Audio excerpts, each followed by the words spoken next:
자, 우리 계속해서 환대의 문제, 우리의 삶의 실제적인 문제들을 가지고 좀 고민하는 가운데 우리 잠깐 지난주 한 주 쉬었고 오늘은 풀리지 않는 현실 환대로 풀다라고 하는 이 복된 내용을 좀 나가기를 원합니다. 자, 우리는 모든 것이 우리가 직면하는 삶의 모든 자리가 실상은 하나님의 은혜요 선물이라고 하는 사실이 열어진 자의 그 조건, 그 그릇에서 말씀을 나누고 있습니다. 이 사실을 짚고 가는 것은 상당히 중요하죠. 왜 그렇죠? 그래야 서로 설교자와 말씀을 듣는 자 사이에 공감과 수용이 있기 때문에 그렇습니다. 저는 이 환대의 내용을 같이 준비하고 말씀을 전하면서 다시 한번 기독교의 신앙이 얼마나 위대한지를 새삼 깨닫게 되어지는데요. 그 위대하다는 건 뭐냐? 기독교의 신앙이 어떻게 변하지 않는 인생을, 하나님을 알지 못하는 인생을 어떻게 그리고 어디까지 변화시켜 놓는가를 보는 겁니다. 그래서 위대하다고 하는 그 경탄의 마음이 들어요.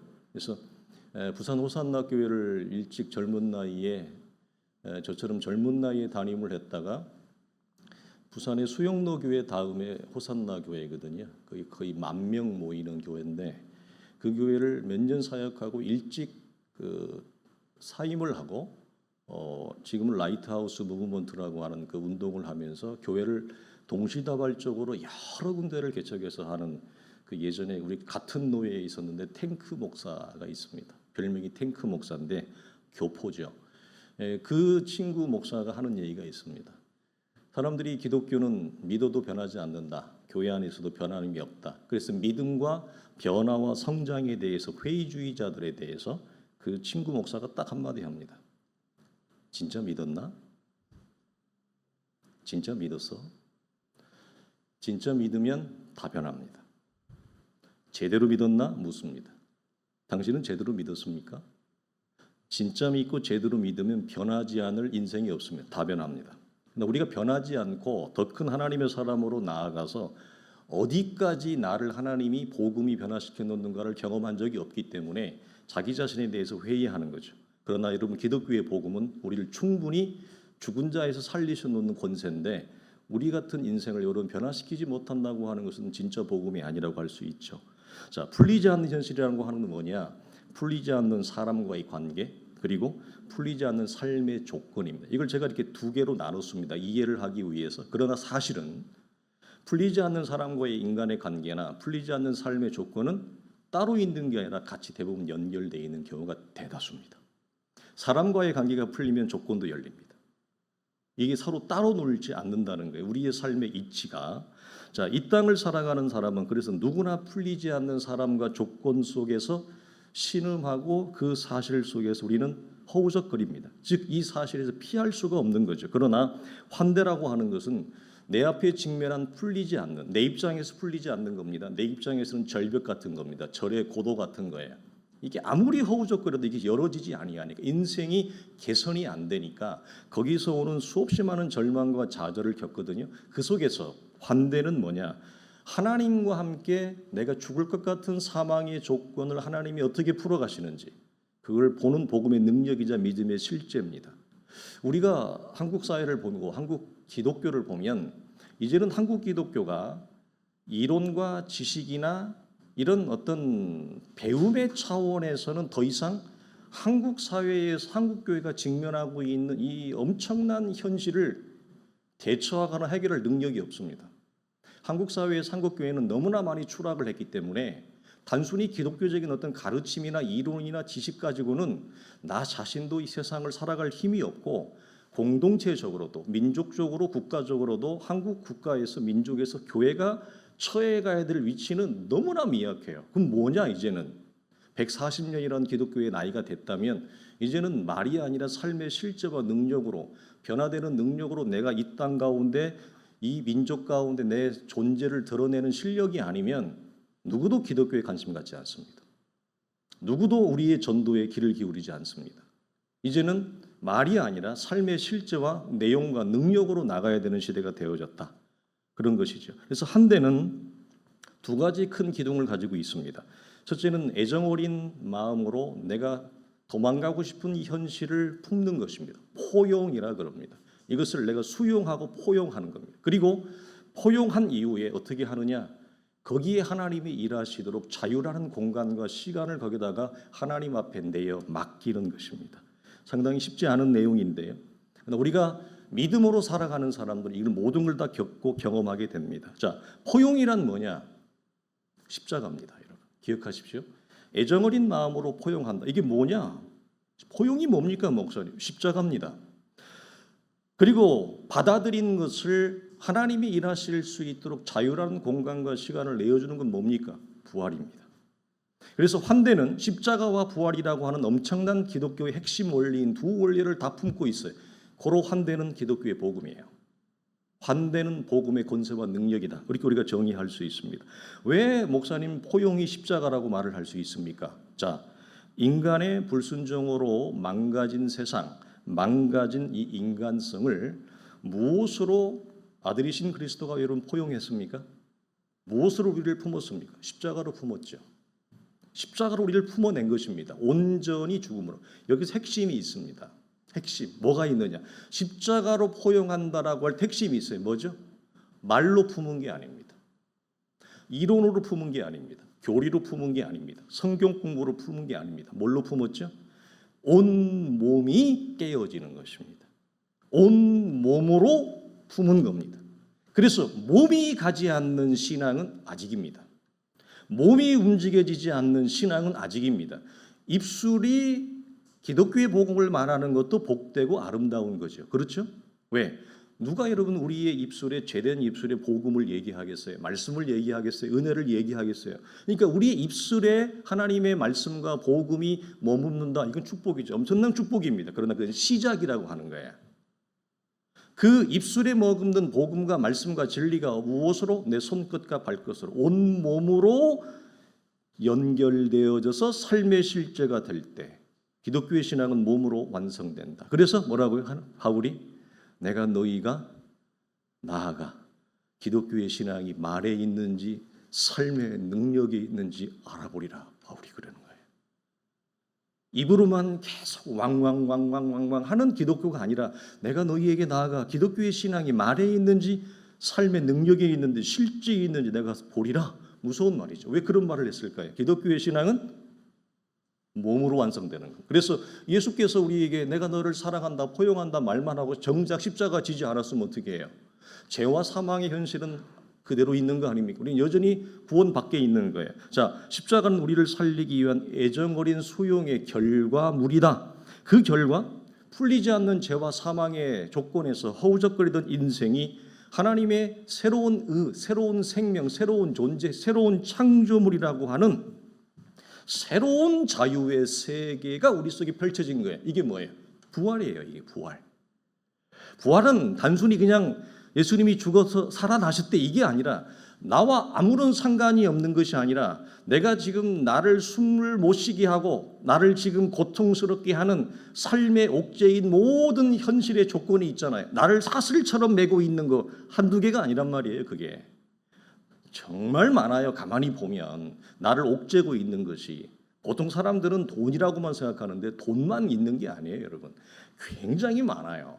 보통 사람들은 말 안 듣는 자식, 그 다음에 사이 좋지 않은 부부관계, 그 다음에 돈을 벌어도 돈이 벌리지 않는 삶의 현실, 가난한 삶의 현실, 자식이 공부 못하는 거, 그 다음에 부부 사이가 왜 이렇게 왼수관계가 되어졌는 거, 열심히 노력해도 내 삶은 왜 이렇게 개선이 안 되나, 이런 것만 있는 것이 아니라 그 외에 훨씬 더 많은 것들이 우리의 삶을 옥죄이고 있습니다. 많은 사람들이 현대인들이 여러분 갖는 게 불안하고 두렵고 자불완석이고 조급하고 성급하고 장래에 대한 두려움, 아무것도 준비되어 있지 못하다. 그러면서도 뭐죠? 내 안에는 외로움과 적막함이 있습니다. 외로움과 적막함을 견디지 못합니다. 그리고 더 크면 인생이 허무하죠. 더 마지막으로 가면 뭘까요? 죽음에 대한 공포에 쩔쩔맵니다. 로만 캐톨릭 처치를 다니는 사람들의 공통적 특징은 뭐냐? 죽음에 대한 공포에 쩔쩔맵니다. 우리를 옥죄이고 있는 수없이 많은 것들이 있죠. 그 내 목을 재고 있는 겁니다. 내 숨통을 재고 있는 겁니다. 우리는 단순해서 돈 문제, 자식 문제, 남편 문제, 이 아내 문제만 내 숨통을 조인다고 생각하지만 그렇지 않습니다. 굉장히 많습니다. 그 모든 것으로부터 기독교의 신앙은, 참다운 복음은 우리를 그 위에 올려놓습니다. 그 능력을, 그 은혜를 경험하기를 원한다는 거예요. 이런 말씀을 나누는 이유가, 그래서 죄와 사망의 사슬에 매여 있는 우리를 새로운 존재의 세계로 우리를 탈출시켰잖아요. 그 세계를 하나님이 여셨잖아요. 이게 무엇이다? 부활이다. 자, 기억하세요. 환대는 망가진 세상과 사람을 십자가로 포용하는 거다. 그리고 그리스도 예수 안에서 새로운 창조가, 새로운 삶이 내 안에 환대라고 하는 부활로 열어져 있는 것이다. 그래서 환대는 십자가의 포용, 그 다음에 자유라고 하는 부활을 모두 담고 있는 기독교의 신앙의 정수입니다. 환대라고 하는 것은. 자, 그런데 이 환대의 시선이 열어지기 전에 모든 사람이 겪는, 여기서 말씀을 전하고 있는 저를 비롯해서 우리 모든 사람이 겪는 시행착오가 있습니다. 그건 뭐냐? 겪어본 사람은 알아요. 인생이 해결점이 안 보이는 거예요. 열심히 노력해도. 살려고 발버둥을 치는데 해결점이 안 보이는 거예요. 기도도 하는데 해결이 안 돼요. 그래서 거기서 오는 게 뭐죠? 될 대로 되라. 그래서 여기서 체념하고 도망, 회피가 나오고, 그 다음에 내가 왜 이런 결정을 해서 내가 이런 현실의 고통과 무거운 짐을 내가 짊어지고 있는가, 이런 거잖아요. 예전에 우리 청년부 때 몇 년 전에 왔다가 이진수 교수님이 저희 성경 공부할 때 가르칠 때 항상 했던 게 뭐냐면, 결혼하기 전에 그 당시 당신도 결혼을 안 했으면서 결혼하기 전에 정말 동서남북 위아래로 꼼꼼하게 살펴라. 그게 러시아 속담에 제일 기도를 많이 하고 결정할 건 뭐다? 전쟁에 나갈 거냐, 집을 살 거냐가 아니라 배우자를 결정할 때 가장 많이 기도해라. 근데 대부분 기도 안 하고 결정하거든요. 우리 청년 때 신앙들이 대부분 기도하지 않고 결정해. 그 무엇이 결정의 중심을 이루죠? 내 마음이 저 사람의 외모에, 저 사람의 캐릭터에 내 마음이 전이가 되고 감동이 되느냐, 감정이 움직이느냐. 그래서 성경적인 말씀을 가지고 결정하기보다는 내 마음의 감정을 따라 결정하는 경우가 굉장히 많죠. 그리고 나서 살아보니 내가 왜 그 선택을 했을까? 내가 왜 그때 그 사람 눈이 멀었지? 내가 내 눈을 찔렀지? 그때 저 사람하고 했어야 되는데. 누구나 그런 무엇이 있어요? 후회와 자책이 있습니다. 자, 모든 사람이 겪는 후회와 자책, 체념과 이 외면, 도망자. 자, 여기에서 제일 좋은 점수를 받을 수 있는 사람이 누굴까요? 이 와중에 인내하는 성도입니다. 인내하는 성도, 훌륭한 성도입니다. 인내하는 성도라고 하는 것은. 그러나 인내하는 성도라 할지라도 사실 그 사람의 실상을 보게 되어지면 어쩔 수 없어서 인내하는 경우가 많습니다. 무슨 말입니까? 인내 외에는 달리 방법이 없어요. 방법이 없어요. 그러니까 이를 악물고 그냥 끌려가는 겁니다. 인내하는 시간은 내가 복음의 능력 안에서 능동적으로 나의 삶을 밀어가는 때가 아니라 질질질 착고에 끌려서 끌려가는 겁니다. 인내가 말이 좋아 인내지, 말이 좋아 좋은 믿음처럼 보이지만 실상은 자기도 다른 길이 없기 때문에 끌려가는 경우가 많다라고 하는. 그러나 하나의 소망점을 드린다면 뭐냐? 인내하는 성도에게는 하나님의 때가 거의 가까워 가는 것입니다. 어떤 사람보다?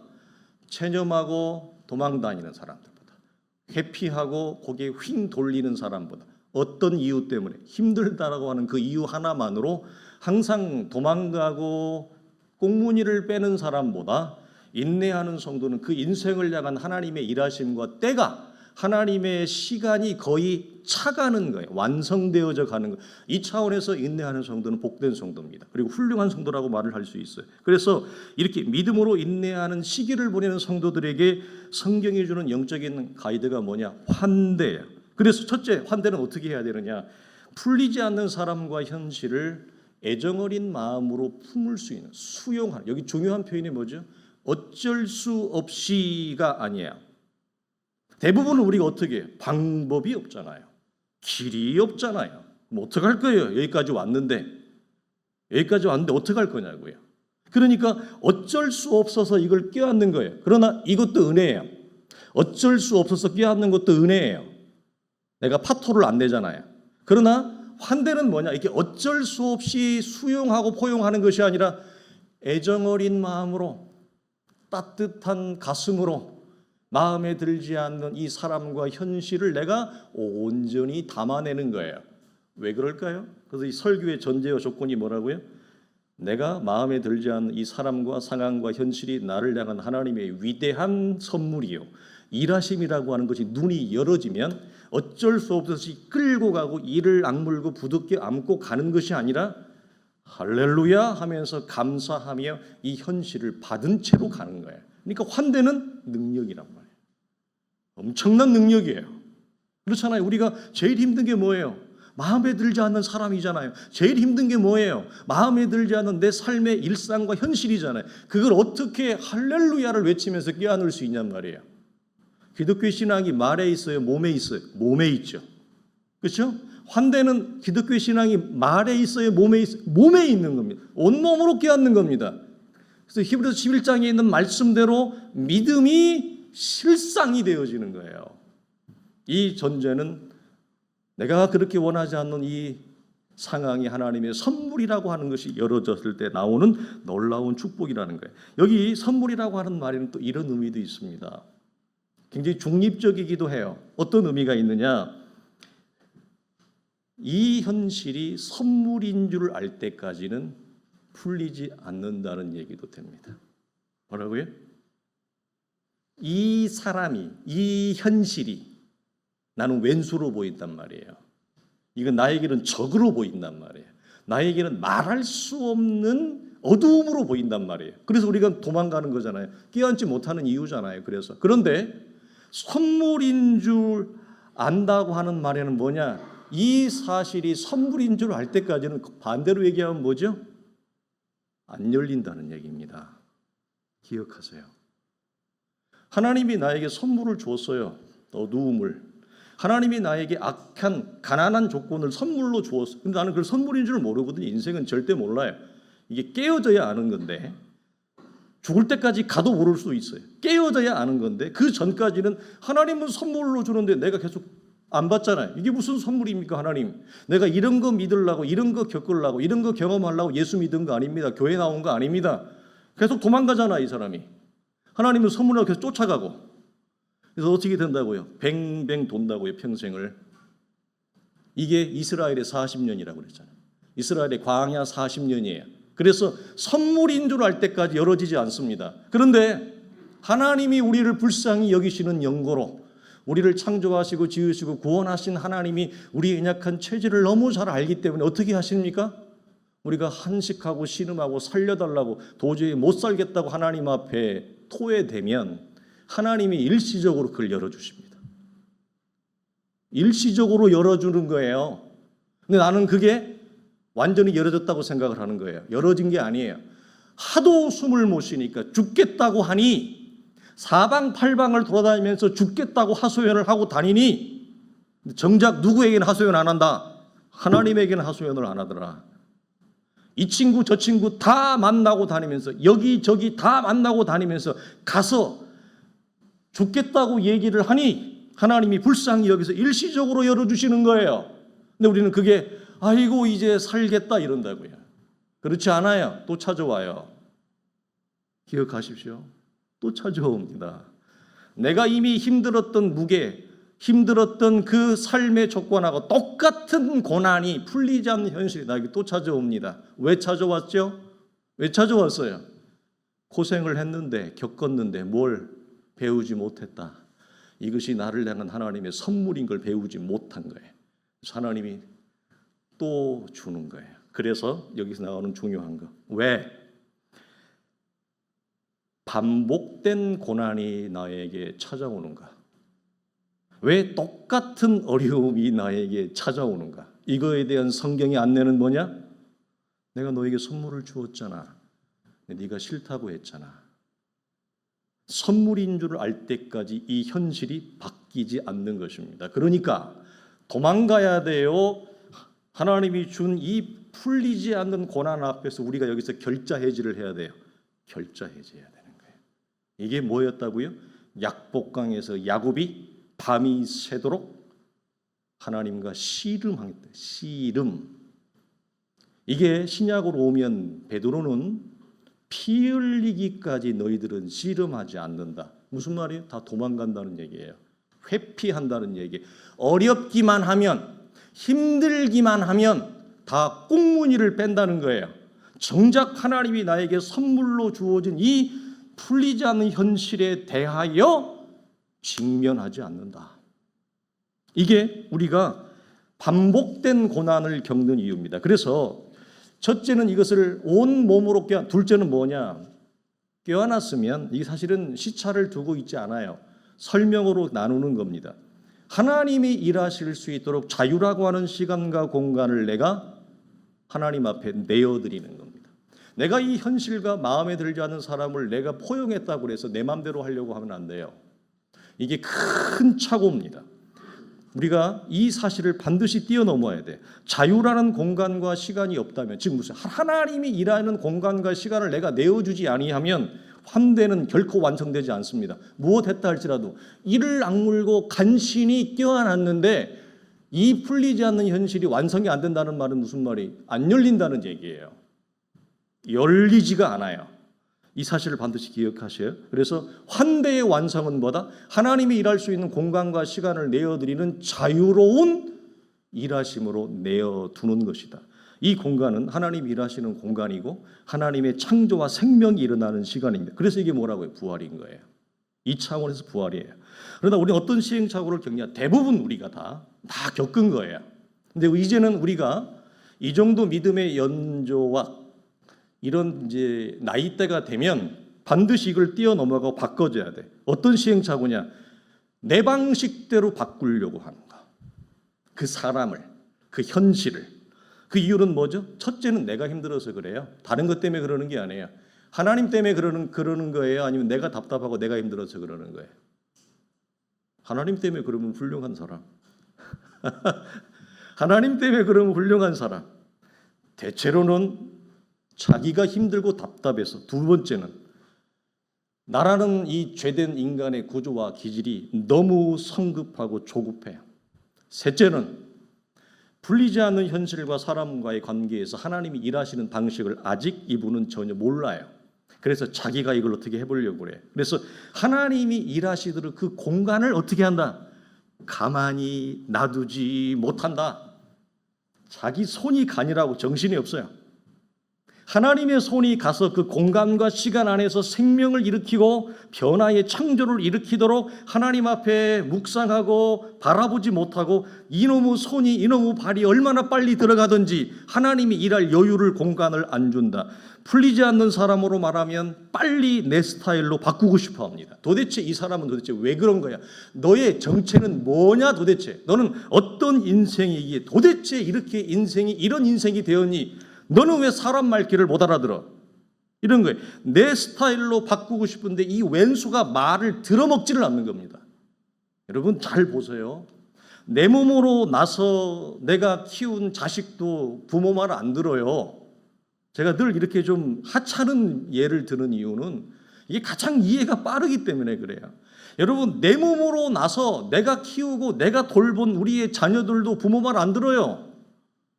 그런데 여러분의 남편이 여러분의 아내가 여러분의 몸에서 나오지도 않았는데 여러분의 말을 들을 거라는 그런 낭만적인 생각을 갖고 사세요?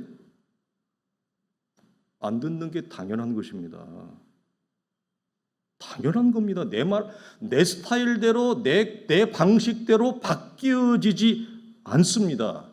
이건 분명한 팩트고 이걸 볼 줄 아는 안목이 있어야 돼요. 그래서 이 사람 저 사람에게 얘기했는데 이런 사람은 처음 봤다는 거예요. 왜 그래요? 이 사람을 내가 창조한 장본인이 아닌데 내 마음대로 통제하고 싶은 육체 안에 내 안에 이 몸의 욕망이 조급함으로 이 몸의 욕망이 집착으로 내 몸의 욕망이 감각으로 나오는 거예요. 안 바뀌어요. 그럴수록 그 사람은 나에게서 멀어져 갑니다. 그럴수록 내가 조급할수록, 내가 집착할수록, 강박할수록 풀리지 않는 현실은 더 이상 풀리지 않아요. 더 꽁꽁꽁꽁 미로처럼 되고 그 사람은 나에게서 점점 더 멀어져 갑니다. 내가 그 사람을 밀어내게 되는 거예요. 자, 물어보세요. 여기에 하나님이 일할 만한 자유라고 하는 공간과 시간이 있습니까? 없습니까? 없죠. 하나님이 일할 틈이 없어요. 내 이 육체의 욕망 때문에, 조급함과 성급함과 집착과 강박 때문에 어떻게든지 빨리 이 사람을 내 스타일대로 바꾸고 싶은 거예요. 어떻게든지 풀리지 않는 이 현실을 빨리 이것을 대한민국 최고의 열쇠 공을 불러서 이걸 따고 싶은 거야. 내가 원하는 현실을 살고 싶은 거죠. 그렇게 되지 않습니다. 하나님이 그 일을 열어주지 않기 때문에 그렇습니다. 왜 그러느냐? 이 사람을 내가 창조한 게 아니잖아요. 하나님이 창조했잖아요. 그러니까 하나님 앞에 갖다 놔야죠. 창조자에게 이 사람을 내어줘야죠. 창조자에게 이 사람을 내어주는 공간이 있어야 되죠. 그래서 그 사람이 창조자를 앞에 가서 창조자를 만남으로 접촉이 되고 연결이 되므로 창조자가 이 사람을 바꾸는 것입니다. 놀라운 겁니다, 여러분. 내가 한다고 되는 게 아닙니다. 현실, 이 현실, 이 지난한 현실, 여러분 내가 풀 수 있어요, 없어요? 우리는 온갖 노력을 다 합니다. 그런데 이 공간과 풀리지 않는 현실을 지고 있는 이 주권자가 누구예요? 내가 주권자라면 내가 열쇠 따고 열면 되죠. 뭘 고민할 게 있겠어요? 그렇잖아요. 이거 내가 풀 수 있는 힘이 있으면 내가 열고 그냥 제끼면 되잖아요. 그런데 우리 힘으로 안 된단 말이에요. 그럼 이 내 삶에 있는 현실을, 주권을, 이 시간과 공간의 주인이 누구예요? 하나님이죠. 하나님 앞에 갖다 놓는 거예요. 그리고 나는 거기를 바라보는 겁니다. 하나님이 어떻게 일하시는지, 그 하나님을 전적으로 신뢰하는 것입니다. 그 사람은 말이 없고 그 현실은 나에게 말이 없습니다. 처음에 돌아오는 건 절망과 좌절과 신음밖에 없습니다. 그 속에서 하나님의 소리를 듣기 위한 처절한 몸부림을 하는 것입니다. 이것이 우리의 묵상을 열어주는 촉진입니다. 촉매입니다. 그럴 때 하나님이 내가 전혀 예상하지 못했던 때에 하나님의 역사는 일어나고 하나님의 일하심이 일어나서 변하지 않을 것 같은 저 왼수 같은 인생이 바뀌고 풀리지 않을 것 같은 이 고통스러운 현실에 열쇠를 여는 역사를 경험하는 거예요. 내가 하는 거 아니에요, 여러분. 이게 여러분 기독교 신앙의 은혜입니다. 그래서 여기에서 우리가 반드시 기억하실 것은 내가 바꾸려고 하지 마시고 하나님이 바꾸도록 하시고요. 내가 채우려고 하지 마시고 하나님이 채우도록 하셔야 돼요. 우리는 변화시킬 힘이 없다. 자, 여기서 내 역할은 그건 뭡니까, 목사님? 금방 말씀드렸으면 첫째 이겁니다. 여기서 내 역할은 뭘까요? 현실이 열어지기 전까지 내 역할은, 여러분 경험해 봤어요. 여러분의 경험에 반추해서 얘기해 보세요. 첫 번째 이겁니다. 충분히 좌절하는 것입니다. 우리는 좌절을 경험합니다. 충분히 절망하는 것입니다. 충분히 우리는 절망했습니다. 그리고 또 충분히 애통하는 것입니다. 눈물이 끊어지지가 않습니다. 자, 더 이상 절망과 애통이 낭비되지 않을 만큼 충분한 좌절과 실패와 절망, 고통 속에 있어요. 그래서 여기서 중요한 변곡점에 이르게 됩니다. 어떤 변곡점이냐? 더 이상 슬픔과 애통이 내 인생에게 낭비되지 않는 변곡점에 이르요. 낭비되지 않는다는 말은 무슨 말일까요? 절망과 애통이 더 이상 나에게 가르칠 것이 없을 만큼 나는 이 풀리지 않는 사람의 실체의 뿌리를 알게 되는 거예요. 더 이상 나에게 가르칠 것이 없는 이 풀리지 않는 현실의 뿌리, 정체를 정확하게 보는 거예요. 이게 묵상이에요. 이 눈이 열리는 거예요. 그래서 무슨 말이냐? 내가 아무리 아웅거리고 아무리 씩씩거리고 아무리 내가 애를 써도 이 사람과 현실이 바뀌지 않는다라고 하는 이 삶의 분명한 뿌리와 정체에 대해서 항복을 해야 돼요. 그래야 하나님이 거기서 움직이기 시작해요. 그래야 하나님이 거기서 일을 하기 시작한다고 하는 거예요. 그래서 내가 아무리 씩씩거리고 아무리 분노하고 아무리 절망하고 밤이 새도록, 여러분 혹시 울어본 적 있으세요? 밤이 새도록. 저녁에 기도하러 갔는데 새벽 기도할 때까지 울면서 밤이 새도록 기도해 본 적 있으세요? 그거 겪으셔야 돼요. 그런 거다. 지난주에 말씀드렸어요. 3일 동안 하나님 앞에 한번 가서 약복강에서 씨름하듯이 하나님 말씀하지 아니하면 내가 여기서 죽겠나이다. 내가 이 자리를 떠나지 않겠나이다. 아버지 말씀하여 주시옵소서. 이런 결자 해지를 해본 적이 있었어요? 여러분의 신앙의 여정에서? 제가 한번 우리 신학교 다닐 때 2학년 때입니다. 같은 반 룸메이트 중에 한 형이 하나님이 자기를 목사로 불렀는지 안 불렀는지 자기는 확신이 없다. 근데 거기까지 왜 왔는지는 모르겠지만 하나님 앞에 결자 해지하기 위해서 하나님 정말 나를 주의 종으로 불렀습니까? 자기는 근데 이게 약하다는 거예요. 그래서 기도원을 올라간 거예요. 그 당시에 유명한 오살리 금식 기도원을 간 거예요. 그래서 며칠을 금식했느냐? 40일 금식 기도를 했어요. 그때 그 친구의 나이가 26이었습니다. 26살 때 40일을 금식했습니다. 근데 40일 됐는데 하나님이 아무 음성이 없는 거예요. 그래서 40일이 넘어갈 때 이 친구 26 먹은 청년이 어떻게 했을까요? 하나님 죽겠습니다. 죽겠습니다. 그냥 데려가십시오, 저를. 그래서 43일을 금식했습니다. 43일째 되는 날 하나님이 이 청년에게 말씀하셨습니다. 그런 결자 해지가 있어요? 아니면 조금만 힘들면 튕겨버려요. 조금만 어려우면 횡 하고 가버려요. 이런 하나님 앞에 믿음의 결기, 약복강에서 하나님 나에게 말씀하지 아니하면 이 자리를 떠나지 않겠나이다. 그런 하나님 앞에서의 씨름, 이것이 우리에게 묵상의 눈을 열어주는 밑거름입니다, 여러분. 근데 이런 신앙의 각고한 이런 씨름이 우리 속에 없는데 그냥 성경 묵상 배운다고 성경 묵상의 시선이 열어지는 건 아닙니다. 그래서 묵상의 시선은 십자와 같은 죽을 것 같은 고통 속에서 하나님 앞에 결자 해지의 마음을 가지고 두드릴 때 하나님의 말씀과 은혜가 비출 때 그 은혜의 서광이 우리의 진리의 눈을 여는 겁니다. 그리고 세상이 다르게 보입니다. 사람이 다르게 보입니다. 그 사람의 정체와 뿌리와 세상의 정체와 뿌리가 보이기 시작합니다. 그래서 요동하지 않습니다. 그래서 더 이상 우울하거나 더 이상 불안하거나 더 이상 두렵거나 더 이상 미웃거나 더 이상 시기하거나 이런 것들이 다 사라지는 역사들이 일어나는 하나님과의 관계 속에서 자, 이런 고백에 이르게 되어지면 왼수라고 생각하는 사람을 향해서 이제는 어떻게 하느냐? 저 사람을 잘 보기 시작해요. 중요한 전환점이에요. 여러분에게 물어보겠습니다. 여러분은 싫어하는 사람을 여러분 정말 잘 바라보고 있습니까? 아니면 대충 봅니까? 할렐루야. 제가 세 번째 얘기하려고 그러는데 우리 건지욱 성도는 아주 세 번째는 뭐냐면 안 본다. 대부분 안 봅니다. 그리고 어쩔 수 없는 관계라면 어쩔 수 없잖아. 이 왼수랑 살아야 되잖아. 아무리 싫어도. 그럼 어떻게 해요? 어쩔 수 없이 이렇게 대충 보지. 그런데 제가 말하는 건 뭐죠? 그 사람을 정말 보기 시작하는 거예요. 그 사람의 생명을 정말 보기 시작하는 거예요. 이게 어디서 나오느냐? 부모가 자식을 키울 때 자신의 몸으로부터 나온 생명이기 때문에 마음에 안 들지만 이 자식을 바라볼 수 있는 근원적인 힘이 어디 있어요? 그 생명이 내 몸으로 나왔기 때문에 그 생명을 볼 수 있는 힘이 생기는 거예요. 그 생명 자체를, 그 인생 자체를 볼 수 있는 실체와 뿌리를 보게 돼요. 그래서 뭐가 한다? 관찰하고 바라보는데 따뜻한 마음으로. 억지로가 아니에요. 미웃고 이게 아니에요.